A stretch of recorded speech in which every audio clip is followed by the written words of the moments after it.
de la Convención Bautista del Sur de aquí de Estados Unidos. Muy bien. El material es exactamente el mismo, tanto en inglés como en español, por lo cual vamos a leerlo.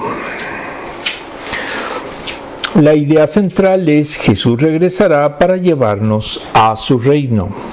Aplicación para la vida. ¿Qué tienen en común los delfines, los gansos y los pingüinos? Es verdad, son muy diferentes. Uno vuela, otro vive en los océanos y otro en el hielo. Pero cada uno de estos animales tienen un don único e increíble. Cada uno duerme con un ojo abierto. Una parte de su cerebro se apaga mientras la otra permanece alerta. Cada uno de ellos necesita permanecer despierto, al menos parcialmente. El delfín debe salir a la superficie para tomar aire. Los gansos deben dormir mientras migran y los pingüinos deben permanecer alertas para evitar a los depredadores. Todos hemos escuchado la frase dormir con un ojo abierto. Estos animales realmente lo hacen. Como seguidores de Cristo podríamos aprender mucho de estos animales. Espiritualmente debemos vivir nuestra fe de manera continua y obediente en nuestra existencia diaria y al mismo tiempo mantener un ojo abierto en espera de la venida de Cristo. Ese es básicamente el objetivo. En el post vemos lo que sería un calendario. Está terminando en el 24, pero realmente no sabemos cuándo sea la venida de Cristo. Vamos a ver ahora nuestra parte bíblica. Mateo 24 del 32 al 35. Aprendan de la higuera esta lección. Tan pronto como se ponen tiernas sus ramas y brotan sus hojas, ustedes saben que el verano está cerca. 33. Igualmente, cuando vean todas estas cosas, las señales, sepan que el tiempo está cerca a las puertas.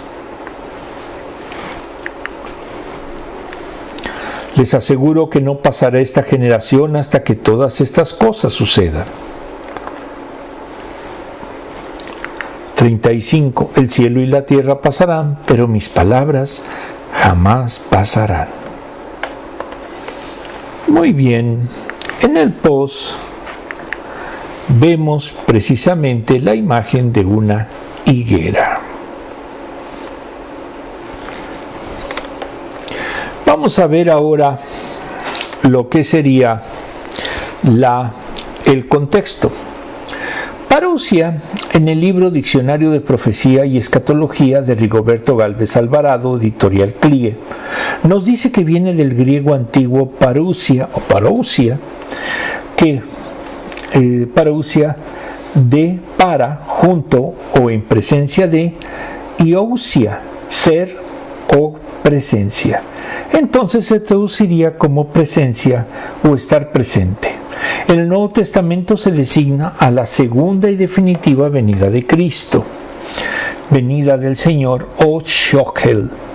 Tiene dos sentidos. Uno, sentido escatológico, se refiere al evento futuro en el cual Jesucristo regresará a la tierra al final de los tiempos para juzgar a vivos y muertos. Está asociado con la consumación del reino de Dios y el cumplimiento final de las promesas divinas de la culminación del plan divino de redención y restauración, donde se instaurará el reino de Dios y se hará la justicia completa.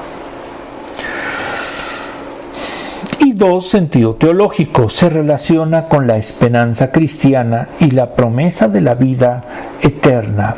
En la parousia, Jesucristo se reunirá a sus seguidores y resucitará a los muertos y los llevará a la presencia de Dios para vivir en comunión eterna con Él. Implica también el juicio final, donde cada persona será recompensada o castigada o condenada según sus acciones y su relación con Dios. Esto entraña consecuencias éticas y prácticas para los creyentes. Se espera que vivan en anticipación y preparación para el regreso de Jesucristo, lo cual motiva a los cristianos a vivir vidas piadosas, justas y centradas en amor y la esperanza en la venida del Señor. Las interpretaciones y los detalles de la parusia pueden variar entre diferentes tradiciones y teologías cristianas, pero en general representan la esperanza y la consumación final del plan salvífico de Dios en la fe cristiana. Parousia también se traduce como venida. Por ejemplo, 1 Tesalonicenses 2:19, 3:13, Mateo 24:3, 24:27, 2 de Pedro 1:16. En el libro Teología Sistemática de Millard J. Erickson, editorial CLIE, al hablar de la segunda venida de Cristo, nos dice que es indispensable para la escatología, es la base de la esperanza cristiana, es el evento que marca el inicio de la finalización del plan de Dios. Muchas escrituras indican que Cristo va a regresar en Mateo 24:25. Sobre el fin de los tiempos nos dice que volverá, que aparecerá la señal del Hijo del Hombre en el cielo, sobre las nubes del cielo con poder y con gloria, Mateo 24:30. Varias veces habla de la venida del Hijo del Hombre, por ejemplo, los versículos 27, 37, 39, 42 y 44 de Mateo 24. Al final dice que enviará a sus ángeles con voz de trompeta y juzgará a los escogidos en los cuatro vientos, desde su extremo del cielo hasta el otro. Mateo 25:31. Todo esto da por supuesta la segunda venida. En Marcos 13:26 y Lucas 26:64 también hablan de ese regreso glorioso. Y en Juan promete que regresará a preparar lugar y prometió que donde esté Él, allí estará también los verdaderos creyentes. Juan 14:3. 2. Higuera. En el Diccionario Enciclopédico de Animales y Plantas de la Biblia de Antonio Cruz, editorial CLIE, nos dice que su nombre es la Ficus carica. Viene del hebreo tenaj, el árbol, y los frutos, te-enin. En griego también el árbol se traduce como sicón. Son frutos que darán dos cosechas. La primera de ellas era en la primavera y se les llamaba higos tempranos o brevas, Jeremías 24:2, Nahum 3:12, que maduraban al final de esta estación, Mateo 24:32, gracias a las grandes hojas de que los protegían de los ardientes rayos del sol, Marcos 11:13, Mateo 21:19. Más tarde podría haber una segunda cosecha de higos maduros, de color verdoso entre agosto a octubre, y se consumían frescos o bien secos para conservarlos más tiempo, e incluso se hacía pan de higo. Contexto. En el libro Evangelio de Mateo del Dr. Brian J. Bailey, editorial Zion Christian Publisher, nos dice que los versículos 32 a 35 los titula la parábola de la higuera. Aquí el autor refiere que para él la señal más importante de la segunda venida de Jesucristo será la adoración, la abominación desoladora, cuando se vea la instalación del anticristo y el ofrecimiento de la ofrenda abominable en el templo reconstruido. Sabemos que la gran tribulación comenzará, marcando el principio del fin. En el libro de Mateo de Samuel Pérez Millós, los versículos 24:32 a 25:30 los titula Ilustraciones sobre la etapa final, y específicamente 24 del 32 al 35 son la higuera como ilustración. Aunque en el texto bíblico diga parábola, en la realidad son ilustraciones. Israel es un lugar donde las higueras son habituales. Llama a los discípulos a que vean el tiempo en el que las ramas y los brotes del árbol se hacen tiernos. Más que parábola, es una ilustración. Bíblicamente es considerada varias veces a la higuera y su fruto. Jeremías 24, 1 al 10. También este árbol es símbolo de Israel. No dio el fruto final que Dios demandaba y ella fue desechada. Ese árbol seco y sin vida tendrá un glorioso futuro, cuando espiritualmente hablando reverdezca de nuevo. Ese reverdecer se dará en un tiempo próximo al de la segunda venida del Señor.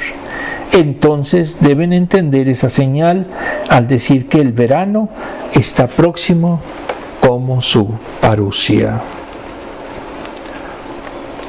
En el libro de Pérez Millós, cuando vean las señales, versículo 33, las señales que les indica, deben ser tomadas como una advertencia de la proximidad de su segunda venida. Los que conocían la profecía bíblica y los que recuerden esas palabras de Jesús, deberán prepararse para su inminente retorno. Por eso dijo que está cercano a las puertas. En el libro Comentario Bíblico Contemporáneo de René Padilla y otros, editorial Kairos y otras, nos dice que Jesús advirtió a sus discípulos que deberían estar atentos. Mateo 24, 25. Su discurso es para prepararlos para el día de su regreso. Esa higuera, Israel, florecerá y entonces vendrá el Señor. En el libro de Pérez Millós, versículo 34, debe interpretarse que luego del cumplimiento de todas esas señales, tendrá lugar el tiempo de esta generación. No debemos hacer una interpretación preterista, es decir, del pasado, sino como dice Broadus, quien dijo que esta generación, como lo dijo en 23:36, 11:16 y 12:41 de Mateo, comparándola con Lucas 17:25 y 21:32, es obvia. No se refiere a raza o nación, en realidad se refiere a los creyentes y en especial hace referencia a la destrucción del templo que fue en esa generación, como anticipó en los versículos 4 al 31, y podría suceder después, ahora en conexión con la segunda venida del Señor. Para Pérez Millós, esa segunda venida se ve en el versículo 30. Versículo 34. Para este autor nos dice que más que a los creyentes, esta dispensación se ha de referir a la generación israelita, a la raza, al pueblo elegido, que no será exterminado y llegará hasta el final para participar en las bendiciones del reino. Entonces Israel perdurará hasta que llegue la segunda venida de Jesucristo y las señales que él refiere se materialicen. En el libro de Bailey, versículo 35, deja establecida la certeza de la profecía. No faltará ni una jota ni un tilde. Tal es la confianza que debemos tener cuando estudiamos la Biblia. En el libro de René Padilla nos dice que ciertamente los eventos ocurrirán de acuerdo a lo predicho por Jesús.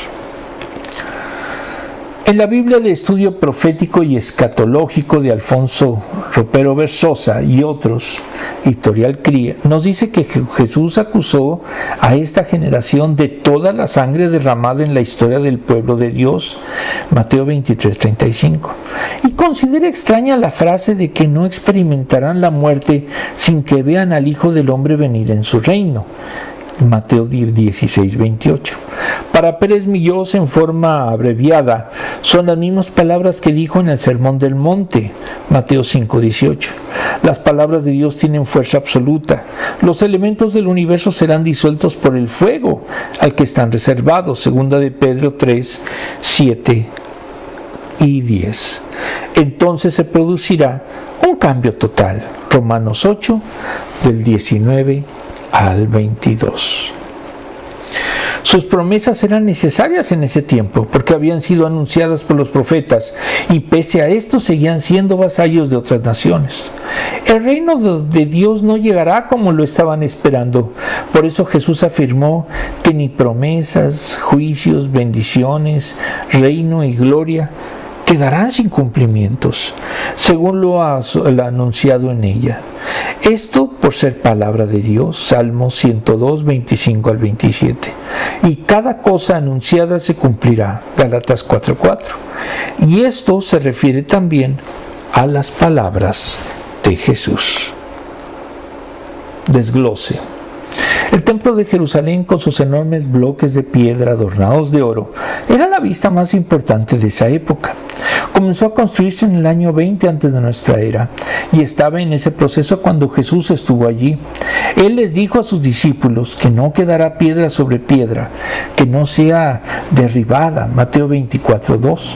En el año 70 de nuestra era esa profecía se cumplió.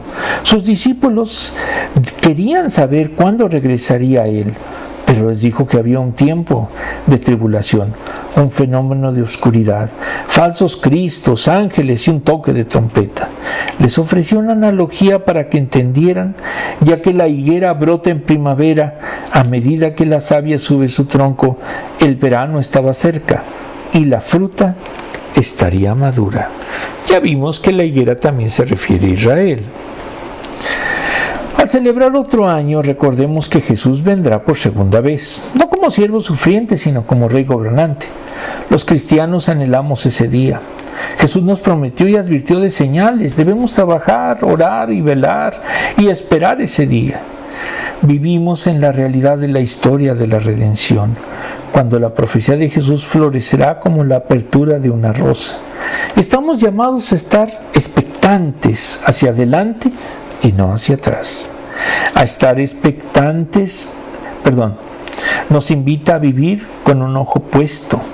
Los desafíos que enfrentamos en este planeta moribundo y con el otro ojo en los brotes de una nueva realidad. Los creyentes debemos ver la vida como la gran saga de la gracia. Debemos celebrar que en medio de los peligros del presente estamos un paso más cerca de la venida del Señor. ¿Cuándo va a ser? No lo sabemos, ni el propio Jesús lo sabía. Vamos a ver ahora las preguntas.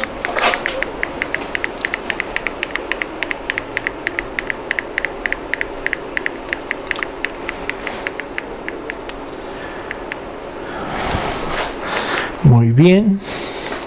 La primera, ¿cuándo fue la última vez que sentiste una gran expectación por un evento próximo? Cuando me titulé de la maestría, pues sí sentí mucha en su momento expectación. También cuando afortunadamente pudo venir ya mi esposa aquí a Estados Unidos como residente, también sentí una gran expectación. ¿Cómo resumirías la lección de Jesús en la higuera? Ya lo vimos.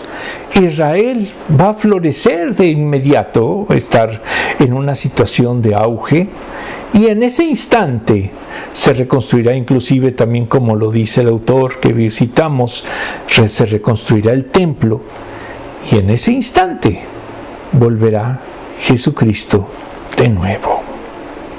Eso es lo que esperamos. Ojalá y que sea pronto. Muy bien. Mateo 24 del 36 al 39. Pero en cuanto al día y la hora nadie lo sabe, ni siquiera los ángeles en el cielo, ni el Hijo. En algunas traducciones no se incluye, o en algunos textos no se incluye ni el Hijo, sino solo el Padre.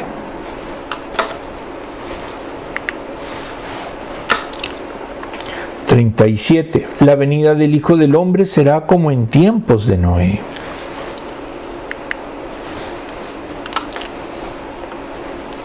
Porque en los días antes del diluvio comían, bebían y se casaban y daban en casamiento, hasta el día en que Noé entró en el arca. Y no supieron nada de lo que sucedería hasta que llegó el diluvio y se los llevó a todos. Así sería en la venida del Hijo del Hombre. Esta sería una representación de lo que era el arca de Noé. Aquí en Estados Unidos hay dos lugares, uno ya cerrado, y por ahí hay otro, creo que existe, donde está una réplica del arca. Contexto. En el libro de Bailey, los versículos 36 a 44 los titula como los días de Noé. El versículo 36 se relaciona con Hechos 1:7, en donde Jesús les dijo a sus discípulos que no les toca saber los tiempos o las razones que el Padre puso en su sola potestad. Por tanto, solo el Padre sabe el día en que será la segunda venida del Señor. Entonces, tratar de calcular la fecha es pecado de presunción. Hay muchos pecadores. Y provocaría que muchos abandonarían su fe si no sucediera en la fecha pronosticada. Para Pérez Millós, la segunda ilustración los vincula con los días de Noé, 24 del 36 al 39. El tiempo de la segunda venida solo es del conocimiento divino. Solo el Padre lo sabe y será en su tiempo. Gálatas 4:4. Bailey, los versículos 37 a 39 nos dice que se refieren a los que son tomados por sorpresa en su segunda venida. Será sin aviso, como sucedió en el diluvio, en el tiempo de Noé, el cual fue uno de los 3 hombres más rectos de toda la humanidad. Fue un pregonero de justicia, de modo que él les anunció el inminente diluvio. Noé se los había predicado, pero hubo 3 respuestas a este mensaje. Unos pocos aceptaron el mensaje y vivieron vidas piadosas. Ellos entraron en el arca y fueron salvos. 2. Se burlaron y perecieron en el diluvio. Y 3. Espíritus encarcelados que en otro tiempo desobedecieron. Primera de Pedro 3, del 18 al 20. Versículo 37. Para Pérez Millós, la segunda ilustración hace referencia a Noé. En esos días había una manifestación enorme del pecado. Era una continua intención del mal, Génesis 6:5. La corrupción era insostenible, Génesis 6:12. Los hombres se habían olvidado de Dios y entonces Él tomó la determinación judicial de terminar con la humanidad, Génesis 6 del 6 al 7. Por gracia solo Noé y su familia se salvaron, Génesis 6:8. Ese caótico panorama se verá en el tiempo anterior a la segunda venida. Versículo 38. Noé predicó un evangelio de la gracia, un pregonero de la justicia, segunda de Pedro 2:5. Anunció que el único camino de salvación era el provisto por Dios, que era el arca salvadora. En ese tiempo actuaban como los epicúreos. Hay que comer, beber, porque se han de morir. Ya lo siguen diciendo. Jesús les dijo que aprovecharon el presente e ignoraban el futuro, como también lo profetizó Isaías 22 del 12 al 13. Durante el ministerio de Noé, la gente fue incrédula, insensible al llamado de Dios. Esa situación se daría otra vez antes de su gloriosa venida. La humanidad no aprende. Versículo 39. La conclusión del ejemplo, de acuerdo a Pérez Millós, es que a pesar de los muchos años de predicación de Noé, ninguno de esos hombres se dieron por aludidos. El diluvio los sorprendió, haciéndolos conocer experimentalmente la realidad de lo que habían escuchado y a la que no prestaron atención. Cuando se dieron cuenta de la catástrofe, literalmente cataclismo, no pudieron ponerse a salvo, porque el diluvio los mató. Eso mismo ocurrirá en la segunda venida. Será el fin de los que no hicieron caso al mensaje del Evangelio, proclamado durante la tribulación. Esos 7 años será la última oportunidad para arrepentirse. Será el fin del tiempo de gracia. Desglose. Solo Dios sabe el día del Señor, pero no lo dirá y no lo dio para que no lo dijo. Y no lo dio para que nosotros no activemos y nos animemos y cumplamos su misión. No hay trabajo más grande y no sabemos cuánto tiempo tenemos. Todos debemos lidiar con las distracciones. Jesús sabía que la vida cotidiana nos puede hacer que perdamos de vista su regreso inminente. Jesús comparó su venida con los días de Noé, cuando la gente seguía con su vida diaria y nunca levantaba la vista para ver las nubes premonitorias en el horizonte. Noé se preparó durante años mientras que sus vecinos seguían con su vida. Sus vecinos lo ignoraron, se burlaron de él, pero Noé siguió con su misión.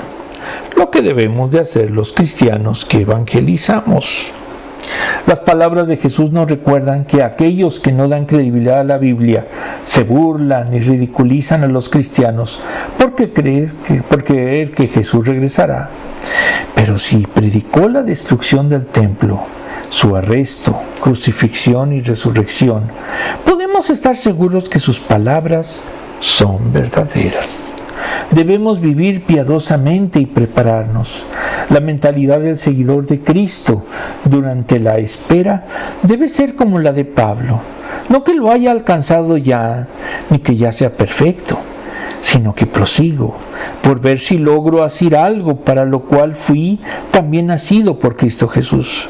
Yo mismo no pretendo ya haberlo alcanzado, pero una cosa hago: olvido lo que está atrás, extendiéndome a lo que viene y está delante. Prosigo a la meta, al premio del supremo llamamiento de Dios en Cristo Jesús. Filipenses 3, del 12 al 14. Vamos a ver ahora la pregunta.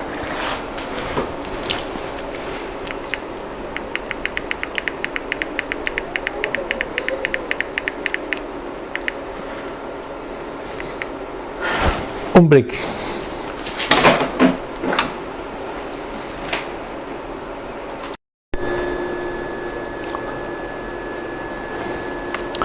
Pregunta: ¿cómo debería la advertencia de estos versículos cambiar nuestra manera de vivir? La realidad es que aquí hace una clara señal. Si vamos a predicar, si vamos verdaderamente a evangelizar, pues debemos de hacerlo pese a las burlas, a lo que sería la incredulidad del mundo, como lo hizo Noé. Si no somos capaces de hacerlo así, pues entonces no estamos cumpliendo nuestro papel como cristianos.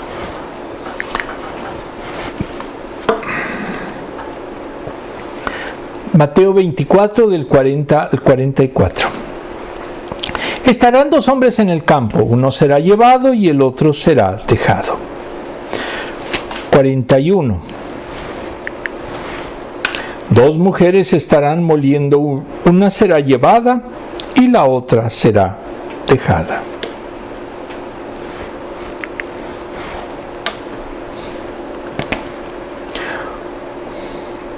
Por lo tanto, manténganse despiertos, porque no saben qué día vendrá su Señor.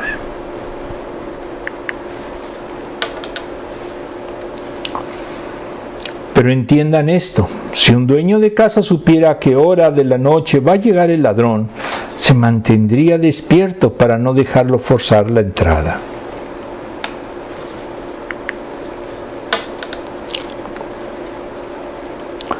Por eso también ustedes deben estar preparados, porque el Hijo del Hombre vendrá cuando menos lo esperen.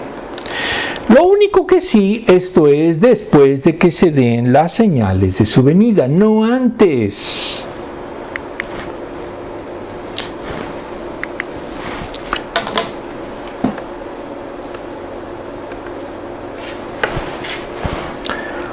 Vosotros también estar preparados, porque el Hijo del Hombre vendrá a la hora que no esperéis. Muy bien. Vamos a continuar con el contexto. Versículos 40 y 41. El libro de Bailey nos dice que el Señor continúa con su advertencia de lo repentino de su venida, mostrando que habrá cierta normalidad en la vida en ese momento. Las personas estarán ocupadas en sus labores diarias y los que están preparados serán arrebatados al cielo sin advertencia, y los otros se quedarán atrás. Enfatiza que nadie sabe cuándo aparecerá el Señor, de modo que debemos de vivir siempre preparados. Para Pérez Millós, su venida se producirá una separación irreparable en dos grupos de personas, una que serán los incrédulos y otro el de los creyentes en él. En el primer versículo, salieron juntos a las labores de la labranza. Cabe indicar que no se trata aquí del rapto de la iglesia. 1 Tesalonicenses 4, 16 a 17, sino del regreso de Jesucristo, cumpliendo su promesa. Y estarán dos personas en sus labores, pero serán separadas por el acontecimiento. Uno será lanzado a las tinieblas, y el que es dejado se quedará para disfrutar de las bendiciones. En el segundo versículo, en Palestina, en los tiempos de Jesús, se molía el grano en las casas para convertirlo en harina. El molino era de dos piedras semejantes a los grandes molinos que eran movidos por animales, pero de menor tamaño. La piedra inferior se sujetaba al suelo y la superior giraba sobre la fija. Normalmente se sentaban dos personas. Así que dice que eran mujeres para hacer girar la piedra superior. Una de ellas creyente y la otra no. Una será tomada y la otra dejada. Lo que fue profetizado incluso por Isaías 4 del 2 al 4, como se ilustró en el versículo anterior.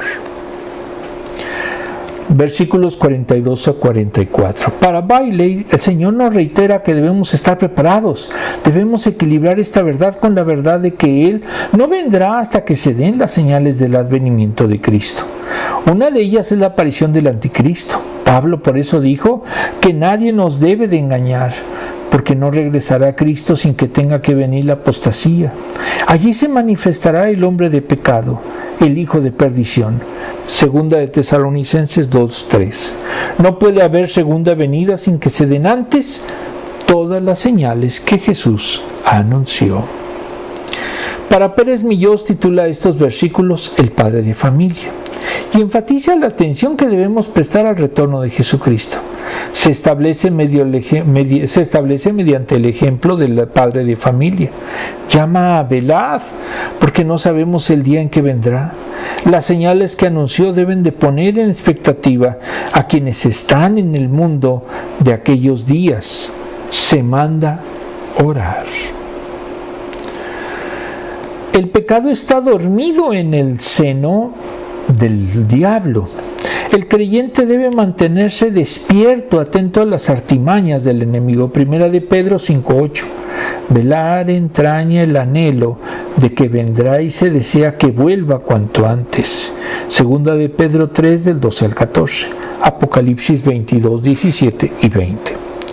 Comparar la venida con un ladrón que no avisa, pero el dueño tiene certeza de que vendrá. El ladrón orada o mina la casa para penetrar en el interior por esa abertura. Eran como butrones eran agujeros por debajo del suelo. Instan los discípulos a que estén despiertos, velando, para que no los sorprenda el acontecimiento, viviendo mientras con la ética del reino, portándose bien. Reflexión. Del libro Mitos de los cristianos que creen y comparten, de Gary S. Chogren, editorial CLIE, tomamos el titulado La NASA suprimió las fotos de la Nueva Jerusalén acercándose del espacio. La respuesta es que no. En principio se refirió que científicos de la NASA pudieron fotografiar a la Nueva Jerusalén. Esto surgió en 1994, donde un investigador de contrabando, un top secret del telescopio espacial Hubble, había tomado fotos de lo que supuestamente es el cielo Weekly. Weekly World News fue el primero en imprimir la imagen e informar los resultados de la doctora Mason, pero la NASA se negó a reconocer la existencia de la foto. En Pinterest hay varios que le hicieron también. Mark García Mason publicó las fotos en donde aparece una ciudad blanca flotando en la oscuridad del espacio. Y el experto citó fuentes de la NASA que aseguraron que es el cielo, la Nueva Jerusalén, porque la vida tal como la conocemos no podrá vivir en el espacio helado y sin aire. Se catalogó como un enorme golpe de suerte porque en el momento correcto se apuntó al lugar adecuado y se tomaron esas fotografías. Después de revisar los datos se concluyó que las imágenes eran auténticas y la única explicación es que la ciudad estaba habitada por las almas de los muertos, como dijo una de sus fuentes. Se encontró donde vive Dios. Esto no es el mismo avistamiento del cúmulo estelar Messier 72 que fue descrito como una ciudad vista desde una ventana en un avión por la noche. Messier fue descubierto en 1780, pero solo se ha examinado recientemente con el Hubble.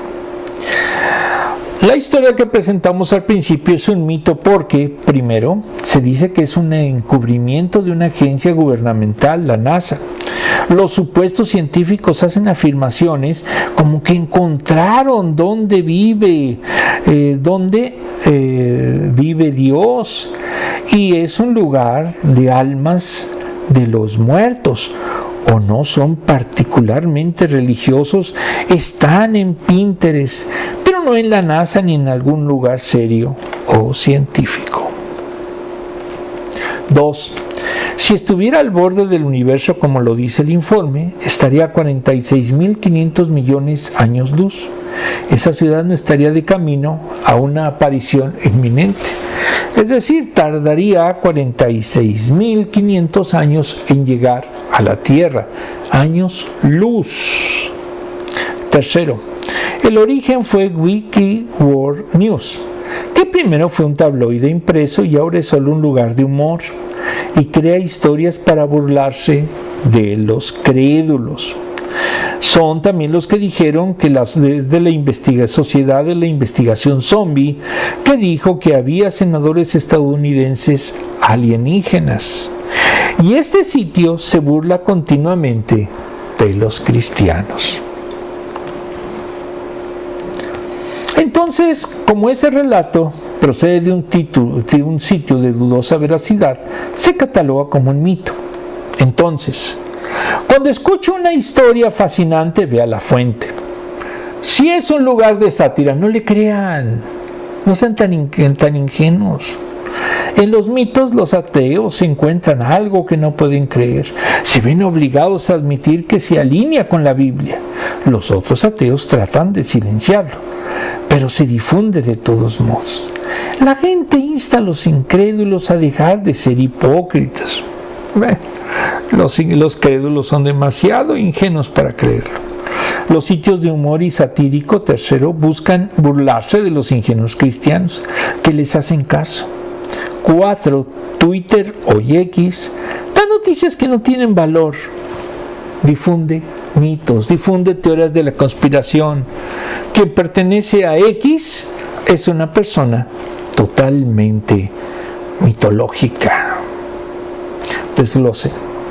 La Iglesia sobrevivió la persecución, las guerras mundiales, enfermedades, luchas, apostasías y miles de otros obstáculos y tribulaciones creadas por el hombre. En cada generación hay gigantes de la fe que están confiando en Dios, en su palabra y esperando con paciencia y expectativa la venida de Cristo. Como parte de esa familia, somos parte de esa familia que espera. Mientras debemos mantenernos un ojo en la batalla que tenemos por delante y en los cielos sobre nosotros. Podemos hacer ambas cosas. Jesús dijo que había una separación solemne. Si dos hombres hay en el campo, uno será tomado y el otro no. O dos mujeres en el molino, más bien haciendo harina, una será llevada y la otra no. Es una profecía seleccionadora o selectiva. Algunas iglesias y pastores se han concentrado en lo que ven, sin prestar atención al regreso de Cristo. Otros se centran en profecías, gráficos, teorías y cronogramas sobre la segunda venida, consumiendo todo su tiempo, y no hacen nada por un mundo quebrantado. Debemos anhelar su venida y al mismo tiempo servir donde Dios nos ha colocado. Jesús instó a sus seguidores y nos recuerda que la vida continúa, pero debemos mantener nuestra vida puesta en la eternidad. Debemos permanecer alerta, velar y orar. Viva con un sentido de sana expectativa. La venida del Señor debe estimularse para evangelizar. A un mundo perdido es una gran oportunidad de que no todos se pierdan. Vemos en este pasaje una advertencia sobre el injuicio, lo impredecible y las preocupaciones mundanas, pero también con una advertencia: están preparados. La mejor preparación del creyente es vivir una vida piadosa y dejar que el mundo conozca el poder del Evangelio. Debemos hacerle saber al mundo que Jesús salva.